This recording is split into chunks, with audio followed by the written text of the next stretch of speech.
So if I can reframe the fear as, good, I'm not playing it safe, I'm not staying comfortable, then it's really easy to get courageous around it. And I can use that fear, I've said this before in some circles, I use that fear as the fuel to propel me forward. So there you have it. Fear can propel you forward. I know it sounds kind of crazy, but it's true. Fear was part of my life for a long time, and I didn't need that, and it kept holding me back from so many things. I would hate for other people to go through that, and so that's why I called on my friend Dr. Erin Baker to join me on this episode of Connect the Dots and talk about fear and how we can overcome that. So what can fear do for you? You'll learn all about that in this episode, and I hope you enjoy. All right, here we go. Erin Baker, Dr. Erin Baker, welcome to the podcast. How are you today? I am great. Thank you for having me, Alex. No problem at all. So for those of you who don't know Erin, actually I'm going to call her Dr. Erin because she's an entrepreneur coach and she's a social psychologist. So she is Dr. Erin Baker, but I think with her permission, we're going to call her Erin for today. Is that right? Absolutely. Please call me Erin. Awesome. And so she's a former director of UX research and design at Microsoft Yammer. She's also a former research manager at Facebook. And she has a PhD in social psychology at the University of Texas at Austin. So without further ado, welcome to the show, Connect the Dots, and let's dive right in. All right, let's go. So Erin, could you tell us basically what kind of coaching you offer to your clients and what's your superpower? Sure. So I work with people who are oftentimes launching their next act in life and they want to make a big impact in the world.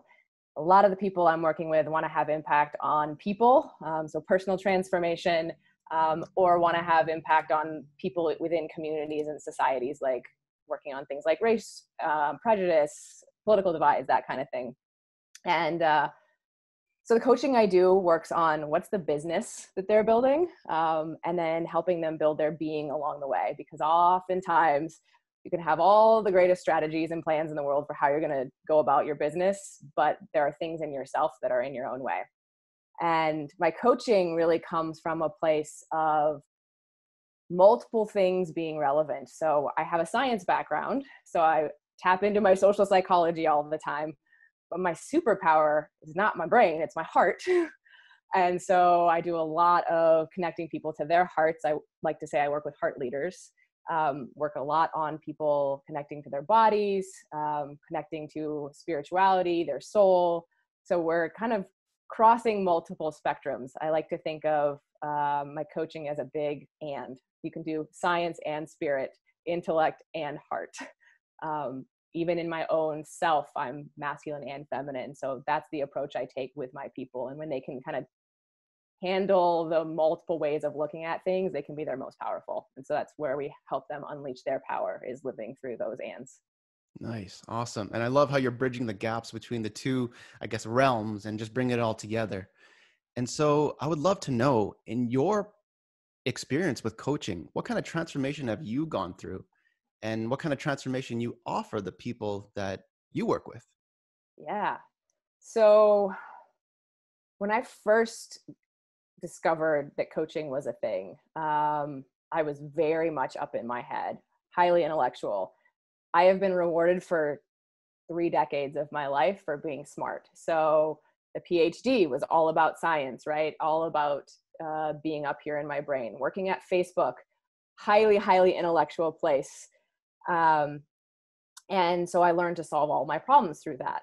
And my transformation in the last few years has been really about integrating all the parts of me. So my heart, my spirit, or my soul, integrating the masculine and feminine in me, just integrating all these things that were always there, but not really present. And I wasn't really connected to them. So that's the kind of coaching I also work with my people on, because really oftentimes we can't solve all the problems of the world from up here in our head. And that connection to heart, to spirit, helps us understand the mission we're on in life. What is our biggest purpose that we're going towards? I don't love the word purpose in coaching, but like, what is the thing that we want to really do in this world? And oftentimes when we're in business and thinking about the things we're going to do, the things we're protecting are our hearts, our souls, right? We're afraid of judgment. We're afraid of not being liked. We're afraid we're unlovable. And so if we stay up here, we can't deal with that. So that's the kind of transformation I work on with my clients, is having them express the whole range of themselves, and to also think about it, not just in head and heart, but we can be any trait, anything we want. We've decided, I am not courageous. I am not bold. But the thing is, we can be anything. If a famous actor can take on any character, why can't we take on any character or trait? And so I work on helping people play with that.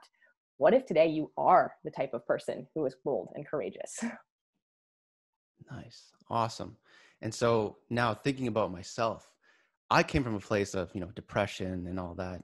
And to really live into that, who I needed to be at the moment, wasn't always easy. So I would love to know your take on, how do you really step into that, being who you need to be and getting out of your own way? Because it sounds like you have some pretty deep experiences with that. You don't do it right away is my first answer. I use this metaphor for so many different things in my work, but it's like building a muscle. You don't go to the gym and on the first day go deadlift 100 pounds. You go take the 5-pound dumbbell and lift that. And then once that kind of gets easy, you lift the 10-pound weight and you work your way up.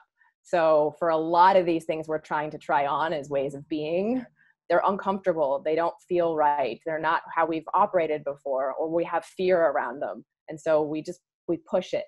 We build the muscle. I oftentimes talk about it as a courage muscle. We build our courage muscle one experience at a time. And you don't go off and go do the most scary thing first, because that'll pull you right back into your shell. You go, okay, let me do that 5-pound courage thing. Oh, that didn't go so bad. Okay, let me try the 10-pound courage thing. Yeah. And I love that gradual progression, because for me, I came from a weightlifting background, and I'm totally right there with you. You're not benching 300 pounds right away. You got to get there with work, sweat, energy, all that courage too, and especially courage. And so I would love to focus on courage as a topic, if that's okay with you. Obviously, I've heard, and maybe you've heard this too, it only takes about 20 seconds of courage to really get you over that edge and just moving into a place where you need to be. So what kind of techniques, what kind of mindsets do you think people need to really step into that and use that to their power? Often courage is because of some fear that we have. We need courage to step into fear. And so oftentimes what I start with is, what's the fear? And in some cases, we play out the fear all the way to the end. So what if that happens? Then what if that happens? Then what if that happens? Oftentimes, whenever we get to the bottom of the fear, it's not death, which most people feel that fear is like death, but it's not death.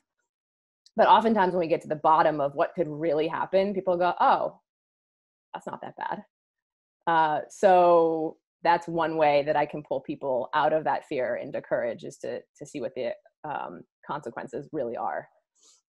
The other way to do it is to think about, what's the cost of not doing the thing?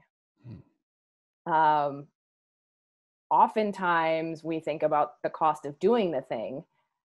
And when we think about what's the cost of not doing it, the cost is higher of not doing it, whether it's regret or I have an example of someone who was working with me and really afraid to move in with his girlfriend. And I said, well, what's the cost of not doing it? And he said, oh, she'll break up with me. And so that all of a sudden he had the courage to move in with her, to move through the fear that he had around what cohabitation looked like, because once he realized the cost of not was a guaranteed end, no more. Nice. And I think the other thing I also try to really play up in my own self is, fear is a good thing. It's oftentimes an indicator that I'm stepping into something bold and stretching myself and growing myself. And so if I can reframe the fear as, good, I'm not playing it safe, I'm not staying comfortable, then it's really easy to get courageous around it. And I can use that fear. I've said this before in some circles. I use that fear as the fuel to propel me forward. Really interesting. Using fear to propel you forward. That's a concept that, many people would be fearful of, I assume, right? Absolutely. And so I would love to know more about fear in taking action in terms of, feeling uncomfortable with your past life. So the people around you, right? Mm-hmm. For me, a lot of the time, it's that fear of judgment from Mm-hmm. people who've, raised me or people who have influenced me in a really big way. Mm-hmm. How do you step out of that? Like, say, for example, you're from the academic world, right? Mm-hmm. Obviously, there are concepts that you may or may not work with that kind of contradict those. So to kind of step out of that fear of saying, oh, what are people going to think about me? What is the best way to do that for somebody who is ready to speak to the world or take action, but just have that fear in front of them? I could talk about this for like 30 minutes. Let's do it. It's a huge thing. So the first thing about judgment and the fear of judgment is I don't believe we're actually afraid of the judgment itself. We're afraid of what we're going to tell ourselves about whatever that judgment is. Like if someone says you're full of shit, which was one of my fears, is I'm actually afraid I'm going to tell myself, you're right, I am full of shit. I'm not enough. And so the first way to sort of cut off that judgment or circumvent it, maybe that's the right word, is to stop telling myself the stories or telling myself that what they're saying is true. So as soon as, and oftentimes too, the people who are judging us are completely irrelevant to us. Yes, you talked about family. We certainly don't want to be judged by the people we love the most, right? But you mentioned my academic world. I did have a huge fear around that. Last year, I remember very much being afraid that here I am stepping out of some of science's tried and true things. And then I thought to myself, are these my ideal clients? No. Do I stay in contact with them? Not really. Does their judgment matter? No. So suddenly it's like, okay, I can just get rid of a whole host of people that their judgment doesn't matter. So I stopped telling myself stories. I stopped listening to people who don't matter. And then the thing that really, really hits home for me is we want people to judge us. Because if we have a message for this world or a mission in this world, people aren't going to be drawn to us unless we are saying things that might be a little controversial, that might be a little different. If we're saying something that pleases everyone, nobody can hear it. It's just noise. And so the goal is to really find ways to make people judge you. And to know that the people who judge you are not your followers, and they'll fall off. And the people who really resonate with you and your message, they'll be even more attracted to you. I heard a quote last week. Rich Litvin was talking in a coaching call about a coach he hired.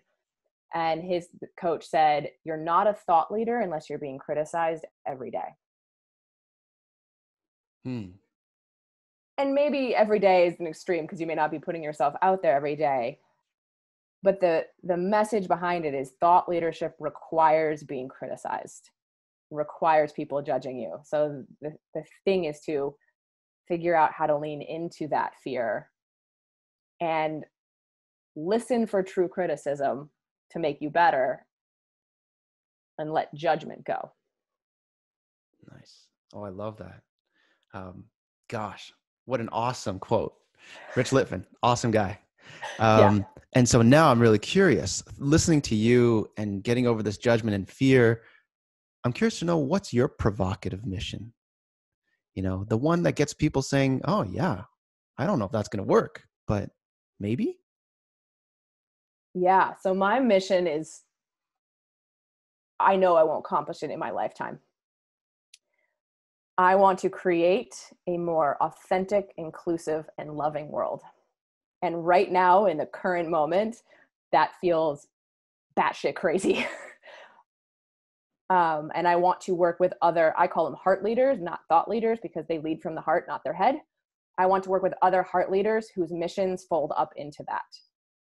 And so that can be people who are working on personal transformation. I actually talked to a client today who's got a big mission around bridging political divides. And he and I were talking about, actually, you got to bridge the divide within you before you can bridge the divides between people. So people, I'm on a mission to help people heal themselves, heal their relationships with their families, with their communities, to create this world where everybody can be.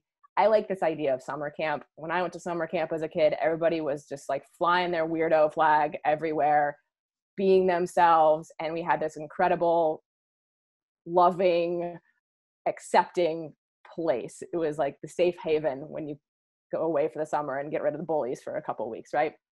I have this vision of creating a world where everybody gets to be themselves, authentic, that there's inclusion in the sense that every person, every voice matters. We are fully in what I call the and, which is that we like this voice and this voice, this trait and this trait, and all of that combined makes a more loving, powerful world. Nice. Awesome. Yeah. Oh, I would love that. To have life like summer camp. That'd be pretty sweet. Yes, you asked me about my tattoo earlier. I will not go into the story, but basically the tattoo reminds me of my time at summer camp. And Nice. that's the reminder to me every day that that's what I'm going towards. Now I really want to touch on, you got me really curious about this, is the internal separations. You mentioned that a second ago. Now, for the listeners, we have coaches, we have entrepreneurs who are probably going to go through similar things. Now, without naming names, I know you've worked with, probably hundreds of people. What kind of internal battles have you seen where you've helped somebody either get through it or just maybe they're going through it now and they're having a hard time with it? What kind of internal battles are they going through and what could help them? There's so many examples that come to mind.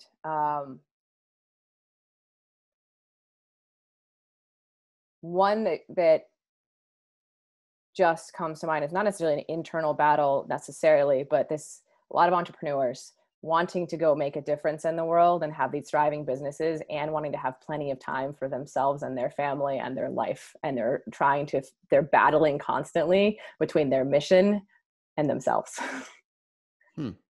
That's one we work on. There's the internal battles around, I want to go have a voice and a message, and I'm so freaking scared. And what if people don't like me? What if people judge me? What if people hurt me? There's all kinds of internal battles between what my intuition says I should go do and what logic is telling me to go do, or my analytical brain is telling me to go do. Even some people fighting battles around science and spirituality and how do they reconcile that in the mission in their world.